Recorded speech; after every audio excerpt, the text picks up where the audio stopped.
All right. All good? All right. So hi everyone. I'm Brendan, DevRel engineer at Hashgraph, and I'm here to tell you how to build on Hedera. So before we start, just wanted to show you all the resources that we have available for you for this hackathon. So if you go to github.com/hederadev/Hedera ETHGlobal resources, the link is in the ETHGlobal website for Hedera. You'll be able to find this link. And what we'll be doing today is this one, the Let's Build section. Introduction, Hedera technology, and Hedera ecosystem. That's for you to read on your own time. Please go and explore that if you would like to. So for now, we're going to do this, which is this tutorial over here. So you can get to choose your own adventure and build tokens on Hedera in 3 different ways, right? So there is one way, which is to use smart contracts, right? And that's EVM compatible.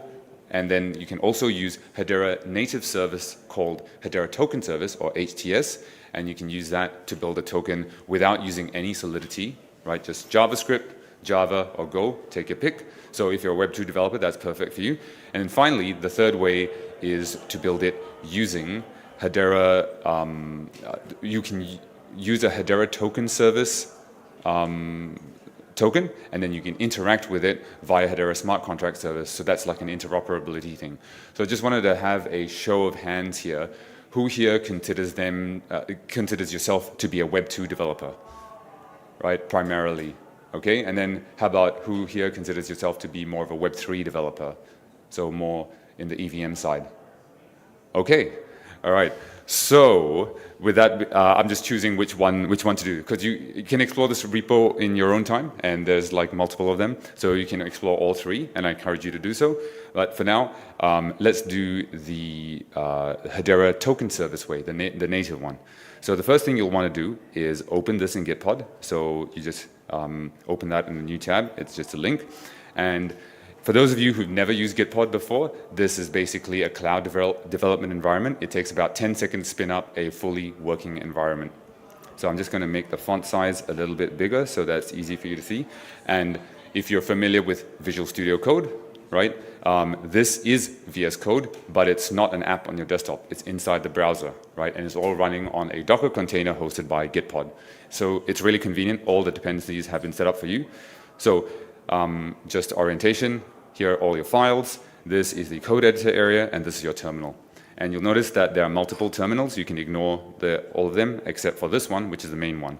Now, what is running over here on the screen, if you can see this purple line, right? It's a script that's interactively asking you to enter some values to configure your accounts. So what's going to happen is this .env file has some credentials that you need, to get configured and get going, and it's tedious, so hence the script. So seed phrase, just hit enter for default, and then number of account, again, you just want a few, and then for RPC URL, just hit enter, and then for private key, just hit enter, and you'll use the first account that's generated from your seed phrase. Now, just hitting enter, right? Super easy. Now, the next thing you'll want to do is copy this EVM address, and then hold down Command-click, and open up the faucet.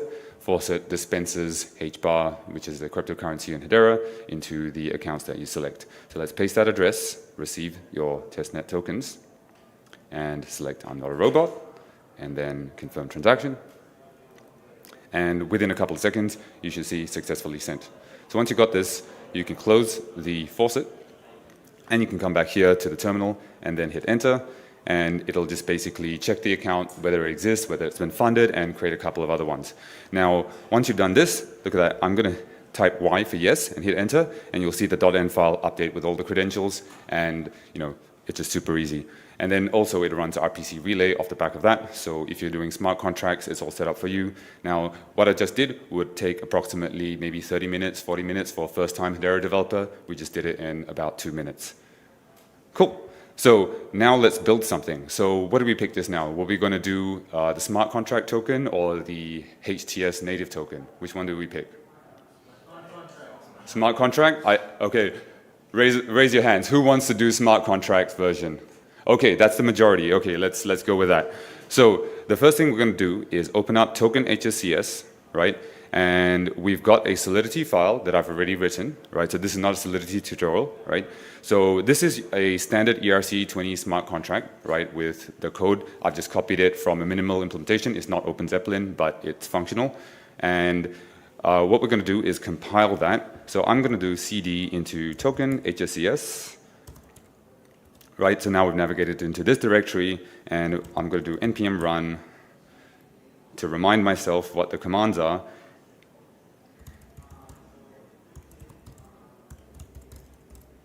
So npm run compile smart contract that just runs solc.js, and you'll notice that I've got a bunch of new files here, right? And you'll see that I've got the ABI file, and I've also got the .bin file. So this is the EVM bytecode, same EVM bytecode that you would get in Ethereum or any other Ethereum L2, and this is the ABI, which defines the interface. We don't really need that, just so you know that it's the exact same thing. It's the same solc as what anyone else would use in any Ethereum or EVM compatible project. So now let's run this script over here. So script token HSCS, right? And you notice here that I'm not using the Hedera SDK, right? This thing here is VM, right? VM is it's like ETHGlobal or Web3.js. It's just another library that talks JSON RPC. And what we want to do is run this file. So I'm going to do /script and then hit tab to autocomplete, run that file. Okay, so this has a script, and it's running the script, and it's pausing at every, interesting point. So if I hit command click, and I'll jump to that part, so it says, okay, I'm checking if the Solidity smart contract exists. So I just hit enter, and I'll run the next thing. Now it's loading up the EVM bytecode, and you can see the code for that. So the reason why I do this is so that it's easy to follow along, so you can track exactly which lines of code is doing what exactly, right? So this is more of a learning thing. You don't actually need to have the pauses if you don't want to, right? So we're loading up EVM bytecode. Okay, so now we're checking whether the JSON RPC endpoint actually is running, right? Which is actually running over here, right? This is one of the tabs that in the terminal that you don't need to take a look at necessarily, but this checks that it's actually running. So it says, okay, it's live because I was able to get a block number and I was able to query the balance. So all good. Now I'm going to do the first thing where it's actually significant. I'm going to deploy the the EVM bytecode, right? So this bytecode that's over here, this large amount of hexadecimals, right, that's going to go onto the Hedera network. Now this transaction is a little bit heavy.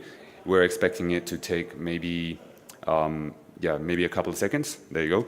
And what you'll see here is you'll have a deployed address, right? So let's go and hold down command and click on that.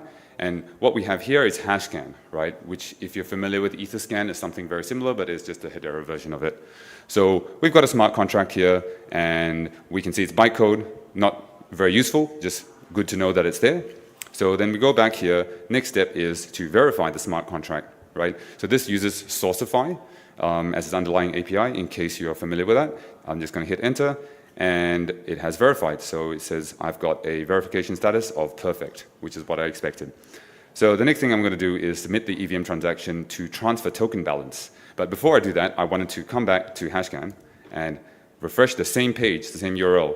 And this time, we see that we've got the bytecode, but now we've also got the source code, right? So whatever I have inside my Solidity file over here, right, that same contents are over here. And not only that, we have the ABI.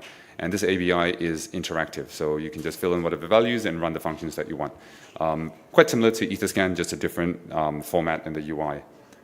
Okay, so now let's transfer some token balance, right? So this is, you'll see here, client.write contract. We're interacting with this smart contract that we have just deployed, which happens to be the ERC20 token. Hit enter, and it runs this bit of code. And after a couple of seconds or so, we get a transaction, and we can see over here, let's open up that hashscan URL in a new tab, and we can see that there has been a token transfer that has resulted, right? And the way we know that is that we have a transaction log with, it shows you transfer, signature hash, from, to, and amount. Yeah, pretty much same thing as Etherscan. Okay, so now we're going to query the token balance, right? So far we've dealt with transactions, but RPC, you can also just use it as a read method. So the code to do it is identical to how you do it in any other EVM chain. right? So you do client.read contract. This is a VM function call, and we're just calling the balance of function. And let's do that. And we get a result instantly. So 100 is the balance. N is just JavaScript notation for big integer, because uint256 is bigger than, what is it, 2 to the power 53, which is the max allowed in JavaScript. So hence the big number. So you can ignore the N. Basically, it's just 100 units as expected. Okay, so one interesting thing that I'd like to point out is that this thing is designed as a learning experience. So what it does is every time we go to one of these purple lines over here, not only does it pause for your learning ability, right? It also tracks when that gets done, right? So when it gets tracked, so then you know how long it takes you to do it. So let's take a look at summary metrics, right? Over here, we have whether you've completed a task, and this one is interesting, right? Let me just make that a little bit bigger so it's easier to read. Time to first task completion. So this is time to hello world, right? So it took a total of 7 minutes and 20 seconds, including my time spent explaining things, right? And time to, I would say that actually includes the time taken to do the setup script and everything else, right? If you just want the task itself, just the HSCS token deployment, that took us 3 minutes and 30 seconds, right? So what I want to point out here is that, you know, on Hedera A, it's EVM compatible. You can use VM, you can use JSON RPC, you can use, you know, the same Solidity smart contracts, the same Solidity compiler, everything just works out of the box. And everything, all your skill sets that you have as an Ethereum developer or any other EVM chain developer, development, you can just bring it across. The second thing I want to point out is that it's actually pretty fast, right? So if you use this tutorial, right, you can actually get productive building a token in, you know, under 5 minutes, and including setup about under 10 minutes. So hope you build on Hedera, and I hope you also try this tutorial. And if you thought that was easy, right, you can try out the Hedera Token Service one, which is this directory over here, right? This one does native tokens. I don't have time to go through it, right? But it's a pretty similar flow, right? And it's actually even easier than doing it using Solidity smart contracts. Finally, there's also, this is more advanced, right? Token interoperability. So this is one where you do a Hedera native token, and then you interact with it via JSON RPC. So you're kind of mixing or interoperating between the EVM world and the Hedera native world, right? And I think that's pretty fun as well. It's a bit advanced, but you know, it's actually quite fun when you understand what's going on under the hood. All right, I will end the live demo here. I strongly encourage you to all check it out and try it, all 3 of them. You'll find me at the booth the whole of today and tomorrow, so you will be able to ask me any questions if you want about Hedera development. And I'll also just highlight that we have this other repo, right, which I've got on screen now with all the other resources. What we just covered here is the Let's Build section. So please have a read of the others if you want to have a more general knowledge about what Hedera does. Okay, I think we have time for questions. Does anyone have any questions? All right. Well, while you're thinking of some questions, what I might do is I might show you the Hedera native token, and you know, if we run out of time, then you know, so be it. All right, let's do some. Let's have some fun. All right, cd:/token HTS. All right, and then I'll run the script. So this time I'm just going to run through it with less explanations, right? So this one over here, you'll notice that we're not using VM, we're using the Hedera SDK. Now this is the NPM or JavaScript version, right? It's also available in Java and Go, right? So you've got 3 different, so whatever flavor of language that you are familiar with, you can use it, right? And you don't have to learn Solidity. So this token that I'm about to deploy does not use Solidity, right? So let's do this. I'm going to configure a new HTS token. So remember all that Solidity code, right? This is the equivalent JavaScript code that I'm just scrolling across on the screen. That's literally all there is. That gives you a fungible token, like from here to here, right? That's all you need, yeah. Okay, so let's run that, and then I'm going to submit the transaction, and then we will see that we have a token, right? Now, you'll notice that this token is not a smart contract. It is a Hedera native token, so it behaves slightly differently, but you can still see it on Hashcan. Now, We can also do token association, which is something that is inherent to Hedera. I'm not going to explain it because in lack of time. And then we'll submit that transaction. And then now we're ready to do a transfer, right? So in Hedera, you need to do association before transfers. It's like an opt-in system, kind of like similar to the allowance system in ERC20. So let's configure a token transfer. Let's then submit that transaction. And what that does is it transfers the token from one account to the other. And you can see the transaction for that. Since this one is a Hedera native token, it renders differently. So you can see an additional section here called token transfers. And you can see that from this account to that account. And then let's take a look at summary metrics. So we can see here that this time we've completed 2 of the 3 tasks that are available here, right? And the total time that we've taken for everything so far is apparently 12 minutes and 39 seconds, right? So that's not bad. We have deployed and interacted with the token on a smart contract service, and we've also done it on the native Hedera token service, and the entire thing was done in under 15 minutes, including configuration, installing prerequisites and everything. So yeah, developer experience, productivity, that's really important to us, and I hope that you enjoy working with this repo. All right, so we've got 2 demos. I was only expecting to do 1. Now, do we have more questions? Yes.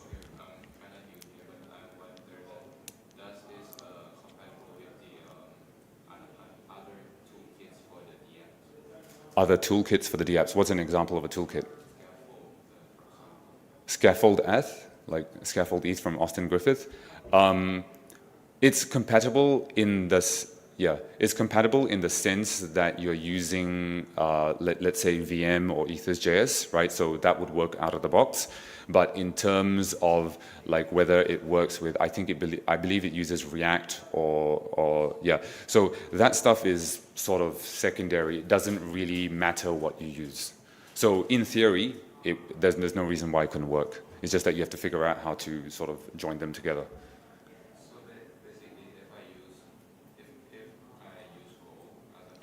Yeah.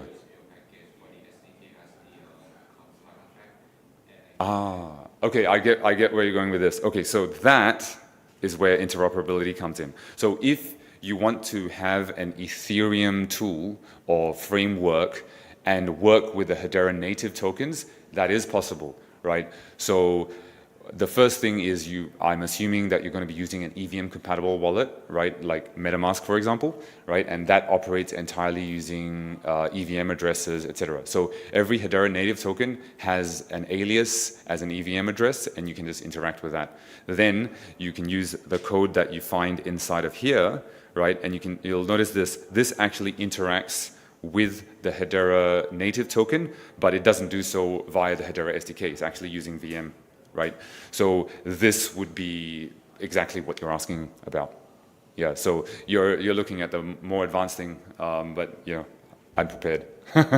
Yeah, just don't have time to demo it today. Cool. Any other questions? All good? Amazing. Okay, so if you do think of more questions, or maybe you're just a bit shy, you can come and find me at the booth, the Hedera booth in the main hall. Yeah. Hedera, I remember, I think when you guys first came out, you were pretty much like a private blockchain, not open and public. Has that changed right now? Right. Okay. So it has an interesting history in the sense that when it launched, right, the white paper was about Hashgraph, which is just a consensus algorithm in and of itself without a blockchain attached to it. So that's Hashgraph. And then they added Hedera as a blockchain application, which uses Hashgraph as a consensus algorithm. So maybe that's what you're referring to. And yes, you can use Hashgraph for both private purposes or a public blockchain, which is what Hedera is. So it's more similar to Fabric, Hyperledger? I wouldn't say, yeah. Yes and no. It's a bit nuanced, but yes. Right now, it's only public, but yes, it could be private in the future. In fact, there are some projects that are trying to do that. But yeah, watch the space. Yes. Last one. Sorry? I do not believe so, no. Okay, so this thing over here, Hashcan, right, is a UI representation of something called a mirror node API, which is our own, like, it's a specific kind of index service, if you like. So it's like a Web2 REST API style way of querying the data that's on here. So you can think of Hashcan as a UI wrapper around that API. Okay, but like if my contracts is like have custom events and everything else. Yes. The You would be able to see it like here, for example, but it wouldn't have those specific kind of queries that I think you are talking about. No. Yep. Okay, I think we are out of time, so if you have more questions, come and find me at the booth.